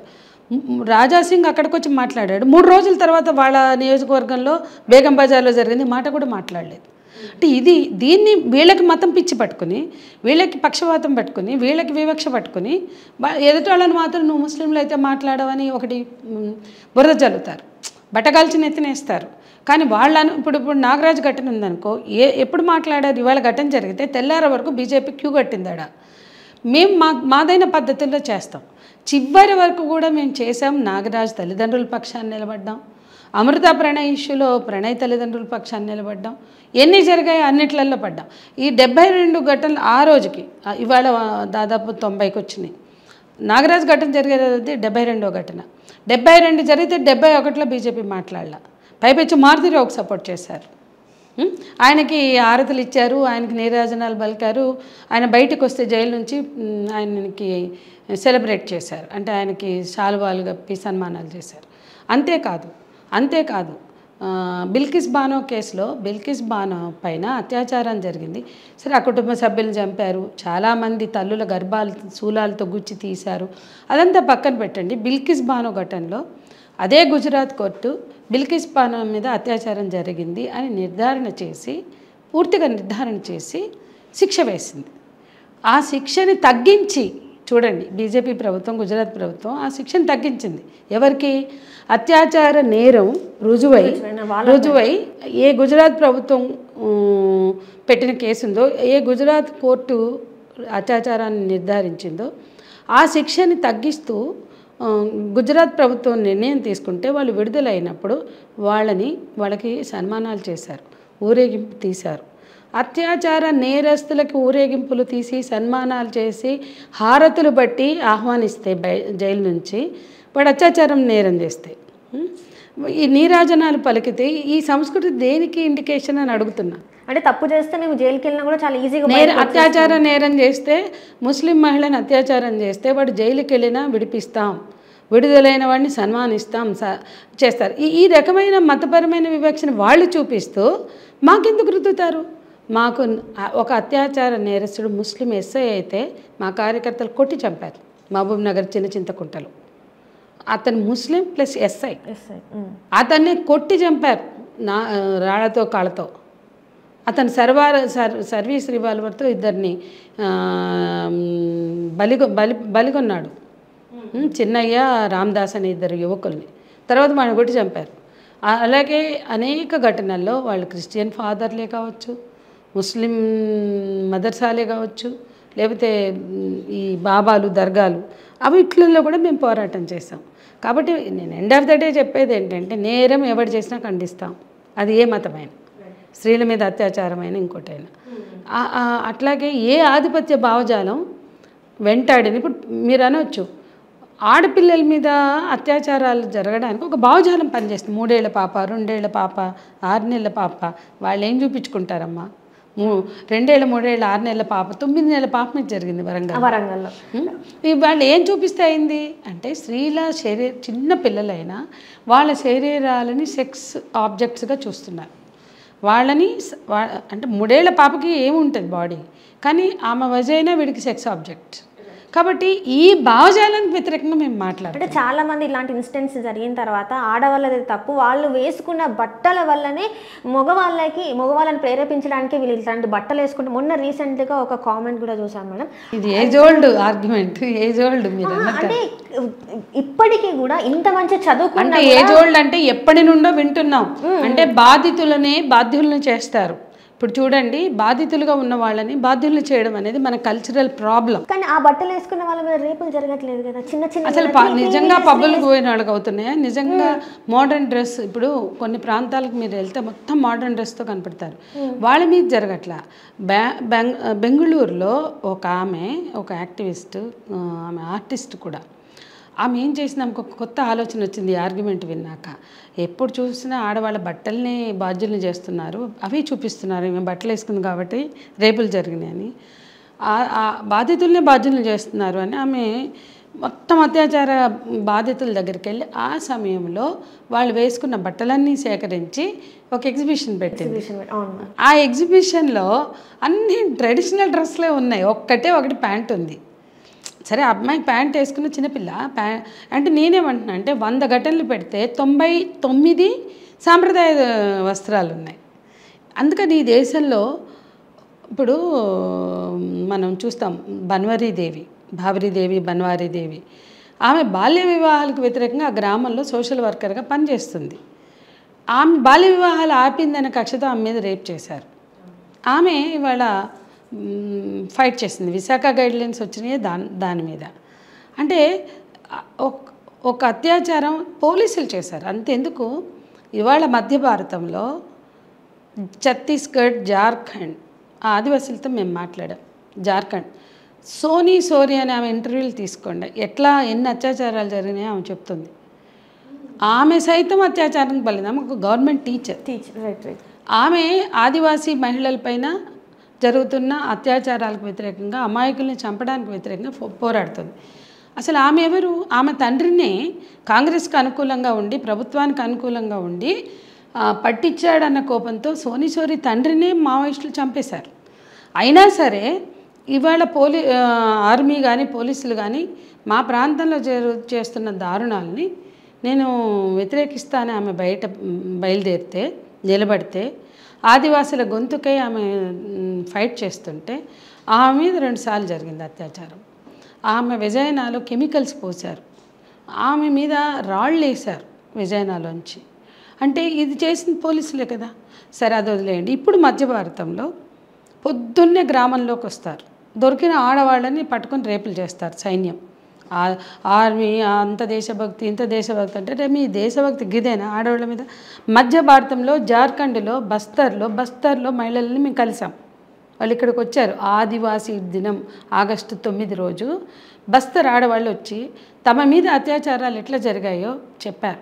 అంతకుముందు వాకపల్లి మహిళలు 11 మంది ఎంత ఫైట్ చేసి ఆఖరికి వాళ్ళకి నష్టపరిహారం కట్టించింది ప్రభుత్వం, అదే ప్రభుత్వంతో కోర్టు. కుంభింకెళ్ళి మన వాకపల్లిలో చేశారు. ఇప్పుడు ఈ మీడియా నేను ఛాలెంజ్ చేస్తున్నా, రిక్వెస్ట్ చేస్తున్నా, మధ్య భారతం వెళ్ళండి. ఆ జార్ఖండ్, బస్తరు, ఛత్తీస్గఢ్ ప్రాంతంలో ఆదివాసీ మహిళలు ఎట్లా అత్యాచారాలకు బలవుతున్నారు పరిశీలించండి. కనీసం ఒక్క కేసు కూడా ఎందుకు నమోదు కాదు? అది నా ప్రశ్న. వాళ్ళు గ్రామాల్లో పొద్దున్న లేచి మగపిల్లల్ని కొడతారు, ఆడపిల్లల్ని రేపులు చేస్తారు, ఇవన్నీ జరుగుతున్నాయి కదా. చాలా జరిగినాయి, 1 కాదు 2 కాదు, గ్రామాల్లో జరిగినాయి. ఒక్క ఎఫ్ఐఆర్ ఎందుకు ఫైల్ కాదు? అంటే బయట ప్రాంతంలో అత్యాచారం చేస్తే అది నేరం, ఎఫ్ఐఆర్ అవుతుంది. మరి ఆదివాసీ ప్రాంతాల్లో ఒక్క ఎఫ్ఐఆర్ ఎందుకు అవ్వట్లా? అది కూడా పోలీసులు, అది కూడా ఆర్మీ చేస్తే, పారామిలిటరీ దళాలు చేస్తే. బార్డర్ సెక్యూరిటీ ఫోర్స్ అక్కడ బార్డర్లోనేమో పహల్గామ్కి వచ్చి వాళ్ళని చంపేస్తారు 20 మంది ఉగ్రవాదులు. బార్డర్లో ఉండాల్సిన వాళ్ళు ఉండరు, చేయాల్సింది చేయరు. ఆడ కళ్ళు మూసుకుని పడుకున్నారా, పహల్గామ్ చేయించారా, ఇవన్నీ చరిత్రలో తేలుతాయి. పహల్గామ్ వెనుక కూడా చూడండి, 26 మంది చంపేస్తే వాళ్ళు ఉగ్రవాదులు, వాళ్ళు పట్టుకుని శిక్షించాల్సిందే. కానీ 45 మంది మాలేగాం పేలుళ్లలో చనిపోయారు. అది హిందూ ఉగ్రవాదం. ప్రజ్ఞా ఠాకూర్ పెట్టించింది, అది రుజువు చేసింది. మేం కాదు, మీరు కాదు, పోలీసులే రుజువు చేశారు, ఎన్ఐఏ రుజువు చేసింది. హేమంత్ కర్కరే బలైపోయాడు. హేమంత్ కర్కరే భార్య చెప్పింది, ఇవాళ మాలేగాం పేలుళ్లలో సాక్ష్యాధారాలు సేకరించాడు నా భర్త. కాబట్టి ఆమెకు శిక్ష పడకుండా, ఎందుకంటే ఆమె మాలేగాం పేలుళ్ళకి బాధ్యురాలైనందువలన, పెట్టించి చేయించినందువలన, 45 మందిని చంపినందువల్ల ఆమెకి ఎంపీ ఇచ్చారు, బీజేపీ ఎంపీ ఇచ్చారు. అంటే ఈ దేశ పౌరులు 45 మంది చంపితే ఎంపీలు ఇస్తారు, 26 మంది చంపితే యుద్ధం చేస్తారు. నేనేమంటా, ఇక్కడ ఉగ్రవాదమే, అక్కడ ఉగ్రవాదమే, ఇక్కడ చంపడం తప్పే, అక్కడ చంపడం తప్పే. 26 మంది చచ్చిపోతే ఇన్ని క్యాండిల్స్ వెలిగినాయి, మేము కూడా పెట్టాం. మేము కూడా తెల్లారే అంబేద్కర్ విగ్రహం దగ్గర పహల్గామ్ మృతులకి నివాళి అర్పించాం. కానీ నేనేమంటున్నా అంటే, 45 మంది చనిపోతే ఒక్క కొవ్వొత్తి ఎందుకు వెళ్ళలేదమ్మా? వాళ్ళకి మతపరమైన వివక్షకి వాళ్ళు దానికి గురికారా? అంటే మనమే పెంచి పోషిస్తున్నాం. ఎందుకంటే 45 మంది చంపినప్పుడు కూడా భారతీయ సమాజం స్పందించారు. ఎందుకు సైలెంట్గా ఉంది? సరే, కానీ వ్యవస్థ పనిచేసింది. ఎందుకంటే హేమంత్ కర్కరే బలిదానం చేశాడు, ఇవన్నీ వాస్తవాలు రుజువు చేసి. ఆయన తన ప్రాణాలని కోల్పోయి, ఎందుకంటే కసబ్ ఘటనలో ఈ ఉగ్రవాద దాడిలో ఆయన వాళ్ళ తుపాకులతో చనిపోలా, తోటి పోలీసులు చంపించారు అని ఆయన భార్య ఆరోపిస్తుంది. అది మనం కాదు చెప్పాల్సింది, స్టేట్ చెప్పాలి. సరే, మరి తన బ్యాచ్ మేటో ఒక ఐపీఎస్ అధికారి చనిపోయాడు, ఇంకొక ఐపీఎస్ అధికారి వాటినన్నిటిని రుజువు చేసి ఎన్ఐఏగా వాళ్ళు సబ్మిట్ చేశారు కదా. కోర్టు కన్విన్స్ అయి శిక్ష విధించింది ప్రజ్ఞా ఠాకూర్. ఒక నేరస్తురాలకి శిక్ష విధిస్తే ఎంపీని రద్దు చేశారా? అడుగుతున్నాను నేను. బీజేపీ పార్టీలో ఆమె పెద్ద స్థాయిలో ఉంది కదా, అది రద్దు చేశారా? లేదు. మరి ఆమె నేరం నిరూపణ అయింది కదా. సరే, ఉరి శిక్ష వేసింది, మరణశిక్ష వేసింది. ఆమె క్షమాభిక్షకు వెళ్ళింది. సుప్రీంకోర్టు ఆమె క్షమాభిక్షని తిరస్కరించింది. ఎందుకంటే 45 మంది చావుకి బాధ్యురాలు, సాక్ష్యాధారాలతో సహా ఎన్ఐఏ ప్రూవ్ చేసింది. ఎన్ఐఏ కోర్టు వేసిన శిక్షని సుప్రీంకోర్టు ఖరారు చేసింది. ప్రజ్ఞా ఠాకూర్ పెట్టుకున్న మెర్సీ పిటిషన్ ఏదైతే ఉందో, క్షమాభిక్ష పిటిషను, దాన్ని తిరస్కరించింది. అది జరిగిన 3వ రోజే ఈ పహల్గామ్ జరిగింది, మొత్తం డైవర్ట్ అయింది. ఈ దేశంలో ఒక చర్చ జరగాలి. ఆమె క్షమాభిక్షని రద్దు చేస్తే ఒక చర్చ జరగాలి, తిరస్కరిస్తే ఒక చర్చ జరగాలి. ఆ చర్చ ఎందుకు జరగలేదని నేను అడుగుతున్నా. క్షమాభిక్షని సుప్రీంకోర్టు తిరస్కరించాక చేయాల్సింది ఏంటమ్మా నాకు చెప్పు. సుప్రీంకోర్టు ఆమె మెర్సీ పిటిషన్ని తిరస్కరించింది. ఇప్పుడు ఏం చేయాలి? శిక్ష అమలు కావాలి. అవును. అసలు శిక్ష అమలు అవుతుందా కాదా అని చర్చ ఎందుకు జరగలేదు? మనము మాట్లాడితే మా మీద చాలా బండలేస్తారు. నేను అడుగుతున్నా, ఆమె ప్రజ్ఞా ఠాకూర్ శిక్ష అమలు అవుతుందా కాదా అని చర్చ కూడా చర్చ జరగట్లేదు. ఈ దేశం మీడియా చేయదు ఎందుకు అని అడుగుతున్నా. ఈ దేశంలో వాళ్ళు ఇన్సెక్యూరిటీకి గురై ఉగ్రవాదులుగా మారుతున్నారంటే ఉగ్రవాదం ఎవరు చేసినా తప్పే, ఖండించాల్సిందే, దాన్ని కంట్రోల్ చేయాల్సిందే. కానీ ఉగ్రవాదాన్ని ప్రేరేపించి ఆ ఉగ్రవాదం చేసిన వాళ్ళకి పదవులు ఇచ్చి ఆ ఉగ్రవాదం చేసిన వాళ్ళకి శిక్ష అమలు చేయకుండా ఏళ్ళు జరిపి ఒక హేమంత్ కర్కరే బలైపోయినా కూడా కనీసం ఎవడో మానవత్వం ఉన్న ఎన్ఐఏ అధికారి వాస్తవాలతో ఫైల్ చేసి పడేశాడు. చేస్తే దాన్ని బేస్ చేసుకుని శిక్ష పడాల్సిందే. ప్రభుత్వం ఏ విధంగా రక్షిద్దామని చూసినా అది అక్కడ సాధ్యం కాలేదు కాబట్టి శిక్ష పడింది. ఆ శిక్షను అమలు చేయాల్సిన చోట కాలయాపన ఎందుకు చేస్తున్నారు? అసలు ఎందుకు మాట్లాడట్లా? పహల్గాం జరగంగానే దేశమంతా మాట్లాడింది, దేశమంతా ఊగిపోయింది. 45 మంది చనిపోతే భారత పౌరులే వాళ్ళు కూడా, ఎవరికి ఆవేశం రాదు, ఎవరికి కోపం రాదు, ఎవరికి పౌరుషం రాదు. అంటే పక్క దేశం పాకిస్తాన్ నుంచి వచ్చి చేశారు కాబట్టి ఇప్పుడు ఇంతగానో కోపం రావాలి. మనం ఎవరిని చంపినా మనకు కోపం రాదు. దేశంలో ఆ 45 మంది కూడా భారత పౌరులని మనం మర్చిపోయాం. అండ్ సేమ్ అట్లనే చూసుకున్నట్టయితే బంగ్లాదేశ్లో హిందూ మహిళల మీద రేపులు జరుగుతుంటేనేమో ఇక్కడ ప్రభుత్వాలు అక్కడ హిందూ మహిళల మీద ఇట్లా అఘాయిత్యాలకి పాల్పడుతున్నారని మాట్లాడుతున్నారు. కానీ ఇక్కడ ఈ దేశంలో అనేక రాష్ట్రాల్లో జరుగుతున్నాయి, మాట్లాడరు. అదే కదా, మేము అదే ఎత్తి చూపిస్తే నువ్వు ద్రోహివి. ఇప్పుడు యుద్ధం ప్రకటించగానే యుద్ధం అంటే పిల్లలు, ఆడవాళ్ళు, వృద్ధులు చనిపోతారు. యుద్ధం కాదు దీనికి పరిష్కారం, ఉగ్రవాదాన్ని అణిచేయాలి. ఆ దేశం సరిహద్దులు దాటి భద్రతా ఏర్పాట్లు దాటి ఆ దుండగులు 26 మంది పర్యాటకుల్ని చంపారంటే అది ప్రభుత్వ వైఫల్యం. ముందు దాన్ని గుర్తించాలి అని నేను ఒక పోస్ట్ పెట్టా.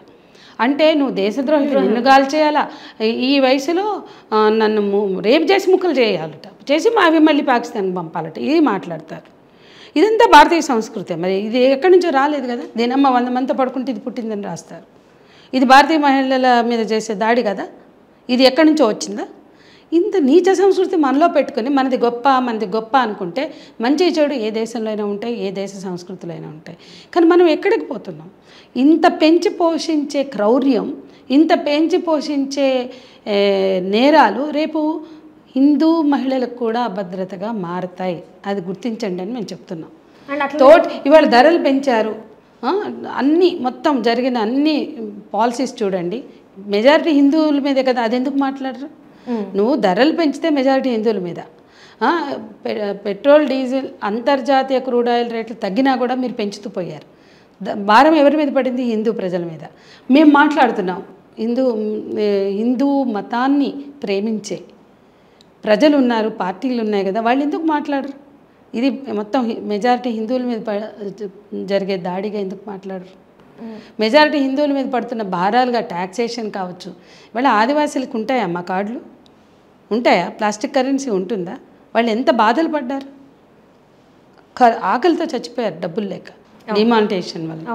ఇటువంటి ఎన్నిటినో ఎందుకు మాట్లాడరు అంటున్నాను నేను. అట్లాగే మిస్ వరల్డ్ అదంతా వదిలే, ఇదైతే క్లియర్గా సంస్కృతి. మిస్ వరల్డ్ అనేది అయ్యా మేము అడుగుతున్నాం, బీజేపీ ఆర్ఎస్ఎస్ మొత్తం బ్యాచ్లు హిందూ మతాన్ని ప్రేమించే ప్రతి మనిషిని అడుగుతున్నాం. ఇది మనకు అవసరం లేనిది. తెలంగాణకి ఒక సంస్కృతి ఉంది, బోనాలు, బతుకమ్మలు. అంటే మేమే చెప్పాం కదా, బతుకమ్మలో మేము కూడా పాల్గొంటున్నాం కదా. మేము ఇవాళ తెలంగాణ మహిళలు 100 సంవత్సరాల నుంచి బతుకమ్మ పండుగ చేసుకుంటాం. అక్కడ నుంచి తీసుకొచ్చిన అంటే దేశాల నుంచి వచ్చిన కంటెస్టెంట్స్ని ఈ కాళ్ళు గడిగే కల్చర్, ఇది మన సాంప్రదాయం అని చెప్పడమే కావచ్చు రేవంత్ రెడ్డి గారు. ఇట్లాంటివన్నీ చేయడం ఎంతవరకు కరెక్ట్? అండ్ ఇంకొకటి ఏంటంటే, మీరు ఏ పార్టీ అయినా బతుకమ్మలు చేస్తే మేము వ్యతిరేకించలేదు. అధికారికంగా సెలబ్రేషన్స్ చేశారు. దసరా కానీ, బతుకమ్మ కానీ, బోనాలు కానీ ఎన్నో జరుగుతాయి. సీతమ్మ వారికి తలంబ్రాలు తీసుకెళ్తారు, అవన్నీ మేము ఎప్పుడు మాట్లాడలేదే. తెలంగాణ ప్రభుత్వం సీతమ్మ వారికి అదే సీతారామ కళ్యాణానికి పట్టు వస్త్రాలు, తలంబ్రాలు పట్టుకెళ్తే సరే, ఒక ప్రభుత్వానికి మతం ఉండకూడదు అనే చర్చ కొంతమంది రేషనలిస్ట్ చేశారు. మేము అడ్డంపడి ఆపేయండి అని అనలా. కానీ తెలంగాణ ప్రభుత్వమే పూనుకుని మిస్ వాళ్ళు చేయడం ఏంటి, ఆపేయండి అన్నాం. మమ్మల్ని కొట్టినా మాట్లాడిన వాళ్ళు లేరు. మమ్మల్ని గృహ నిర్బంధాలకు గురి చేసిన మాట్లాడినాడు. దాని మీద రియాక్ట్ అయిన వాళ్ళు లేరు. ఇప్పుడు రిపోర్ట్ ఉంది కదా ముగ్గురు పోలీస్ అధికారులతో మహిళా అధికారులతో, ఆ రిపోర్ట్ బయట పెట్టమని మేము అడుగుతున్నాం. నువ్వు నిజాయితీగా చేస్తే, మీ తప్పు లేకపోతే ఆ రిపోర్ట్ బయట పెట్టండి. ఆ రిపోర్ట్లో నేరస్తులు అనే వాళ్ళ మీద చర్య తీసుకోండి. ఒక అతని ఎంపీ తీసుకోండి చర్య, అతని సభ్యత్వాన్ని రద్దు చేయండి. చేయాలి కదా. కనుక అది పార్లమెంటరీ ఎథిక్స్ కమిటీకి మీరు పంపాలి కదా. ఇవన్నీ జరుగుతాయని మీరు అనుకుంటున్నారా? మరి ఎందుకు జరగవని మేము ప్రశ్నిస్తున్నాం కదా. మాకైనా సమాధానం చెప్పండి. మేము ఈ తెలంగాణ రాష్ట్ర సాధన కోసం అహర్నిశలు పనిచేసిన వాళ్ళం, వందల వేల మీటింగుల్లో పాల్గొన్న వాళ్ళం. తెలంగాణ రాష్ట్ర సాధనలో భాగమైన మేము, మాతో పాటు అనేక మంది మహిళలు, పల్లెలన్నీ పట్టాలెక్కాలన్నా, పట్నం రోడ్ల మీద పొయ్యి పెడదామన్నా, సాగరహారమైనా, సకల జనుల సమ్మె అయినా, మిలియన్ మార్చ్ అయినా మహిళలందరూ పాల్గొన్నారు. సగభాగమైన మహిళలు పట్నం రోడ్ల మీద పొయ్యి పెట్టారు. పట్టాలెక్కి ఆడ పెంటున్నారు, రాళ్ళు ఉన్నాడు, పడుకుని తిని వండుకుని తిన్నారు. ముట్టద్దు, పొయ్యి వెలిగించద్దు అంటే పిల్లలు ఆకలితో పస్తులున్నా కూడా పొయ్యి వెలిగించని తెలంగాణ మహిళలను మేము చూపిస్తాం. సింగరేణి బొగ్గు పిల్ల బయటకు వెళ్ళకపోతే సెగ కేంద్రానికి తాకింది. 3 నెలల పాటు సింగరేణి కార్మికులు ఆకలితో పస్తులు ఉన్నారు. కానీ ఆ ఇళ్లలో ఆడవాళ్ళు, పిల్లలు మీరు జీతాలు ఎందుకు తేరు, మీరు స్ట్రైక్ మానేసి వెళ్ళి చేయలేదు. రాష్ట్రం కోసం అంత పనిచేశారు. ఆర్టీసీ పయ్య 3 నెలలు తిరగకపోతే ఏ ఆర్టీసీ కార్మికుడు కుటుంబాలు కూడా మేమెందుకు సఫర్ అవ్వాలని అడగలేదు. తెలంగాణ కోసం ఇంతమంది భరించారు, ఓర్చుకున్నారు, సహనంతో పోరాడారు, బలిదానాలు చేశారు. 1200 మంది బిడ్డల త్యాగాలతో, తల్లుల గర్భశోకాలతో తెలంగాణ వచ్చింది. ఏమీ చెయ్యని, ఏ పని చెయ్యని, ఏ భాగస్వామ్యం లేని, కేవలం సీమాంధ్రకు తొత్తుగా ఉండి వలస సీమాంధ్ర పాలకులకి జీ హుజూర్ జో హుకుం అనుకుంటూ ఆ రోజు సెటిల్మెంట్లు చేసుకుంటూ సమైక్యవాదం వినిపించిన వ్యక్తి ఈరోజు తెలంగాణ సంస్కృతిని ఎందుకు మాట్లాడు? అవని ముఖ్యమంత్రి 10 సంవత్సరాల పాలనలో ఉన్న వైఫల్యం వలన తెలంగాణ సాధించిన పార్టీ అయ్యుండి తెలంగాణ 10 సంవత్సరాలు తెలంగాణ ప్రజలకు చేయాల్సినవి చేయలేదు. కాబట్టి ఆ అసంతృప్తిలోంచే రేవంత్ రెడ్డి వచ్చాడు, లేదా కాంగ్రెస్ వచ్చింది. నేను దాన్ని తప్పు పట్టట్లా. ఎందుకంటే పాలకులు చేయాల్సిన పని చేయనప్పుడు ప్రజలు ఆల్టర్నేటివ్ చూసుకుంటారు. కాబట్టి నేను దాన్ని తప్పు పట్టను. కానీ ఆ గత 10 ఏళ్ల పార్టీ 10 ఏళ్ల పాలనలో చేయండి నేను చేస్తాను 6 గ్యారంటీలు ఇచ్చి 7వ గ్యారంటీ భావప్రజ్ఞ స్వేచ్ఛ ప్రజాస్వామిక పాలన అని వచ్చిన ఈ పాలకులు మాకు లేదా ప్రజాస్వామిక స్వేచ్ఛ తెలంగాణ కోసం పోరాడినట్లే మిస్ వరల్డ్ని వ్యతిరేకించాం మేము. నువ్వు లోపల గచ్చిబౌలిలో మీరు ప్రారంభించుకుంటున్నారు, మాకు స్పేస్ ఎందుకు ఇవ్వరు బయట? మాకెందుకు మా ప్రొటెస్ట్ని వ్యక్తం చేసే స్వేచ్ఛ ఇవ్వరు? అదే కదా 7వ గ్యారంటీ. ఇక ప్రజలు 8వ గ్యారంటీ చూపించాలి ఆయనకి, అదొకటే మిగిలింది. 7వ గ్యారంటీ ఏదైతే ఉందో అది నువ్వేం చేసావు, ఎక్కడిచ్చావు? ఆ రోజు ఏమైంది చేస్తున్నారు కదా. అదేనండి, ఆ రోజు ఏమైంది? మేము కూడా మా ప్రొటెస్ట్ చేసి మీడియాతో మాట్లాడి వచ్చేవాళ్ళం. వెళ్ళిన వాళ్ళు వెళ్ళినట్లు గుంజి అవతలు పడేశారు.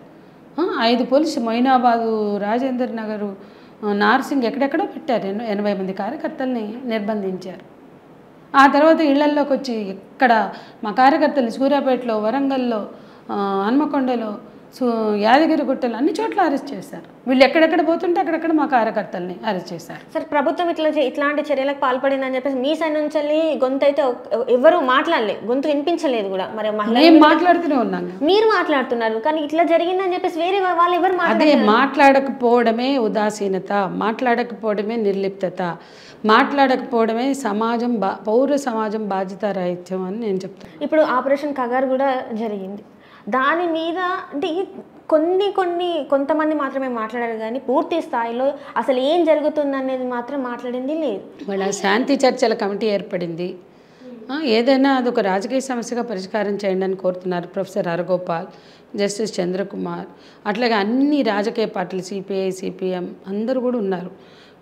చాలా ప్రయత్నాలు చేస్తున్నారు. కానీ సమాజం నుంచి కూడా, మీడియా నుంచి కూడా ఒత్తిడి రావాలి. అట్లాగే ఇవాళ ఆపరేషన్ కగార్, ఆపరేషన్ సింధూర్ అయినా, ఆపరేషన్ కగార్ అయినా, మణిపూర్ అయినా, ఏవైనా అంతకుముందు జరిగిన operation green hunt, operation Prahar, operation Samadhan, ఇవన్నీ కూడా ఆదివాసీల కాళ్ళ కింద ఉన్న ఖనిజ సంపదను దోచేయడానికే. ఇది కూడా అంతే. ఆపరేషన్ కగార్ అంటే అంతిమ యుద్ధం. అసలు ఎవడైనా సొంత బిడ్డల మీద దేశ పౌరుల మీద దేశ పౌరులు ఆదివాసీలు మూలవాసులు వాళ్ళ మీద యుద్ధం ప్రకటించాడు కదా. ఈ యుద్ధంలో పిల్లలు ఆడవాళ్ళు ఆదివాసీ ప్రజలు పురుషులైనా స్త్రీలైనా చనిపోతున్నారు కదా. అంటే సొంత బిడ్డల మీద యుద్ధం చేయడం అది ఎట్లా కరెక్ట్ అవుతుంది?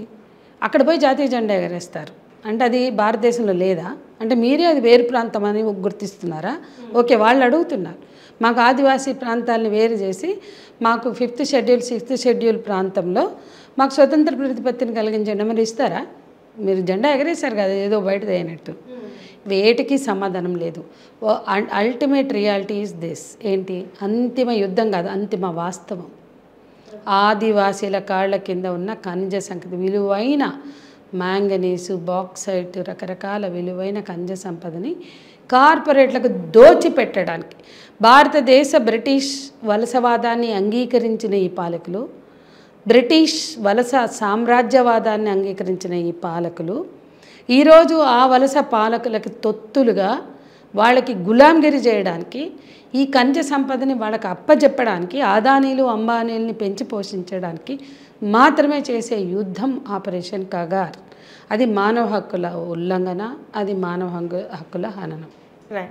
రైట్ మేడం, చాలా అంటే ఎన్నో విషయాల్ని మా కోసం మీ టైంని ఇక్కడ మా స్టూడియోలోకి వచ్చి మీరు ఇంత స్పెండ్ చేయడం చాలా సంతోషంగా ఉంది. మీలాంటి వాళ్ళు ఇంకా అంటే మీరు ఒక్కరే కాకుండా ఇలాంటి వాళ్ళే కాకుండా మన ఇప్పుడు వస్తున్న యువత కూడా వీటన్నిటి మీద స్పందించాలి, వీళ్ళు కూడా ఇలాంటి వాటికి చెయ్యాలి అని చెప్పేసి నేను మనస్ఫూర్తి కోరుతున్నాను. మీరు వందల్లో ఉన్నారండి, ఇప్పుడు నేను ఒకదాన్నే కాదు, వందల్లో ఉన్నారు. కానీ చూడండి, ఒక్కొక్క బాడీ వస్తుంటే మహిళలు ఎంతమంది పాల్గొంటున్నారు, ఎంత పాటలు పాడుతున్నారు.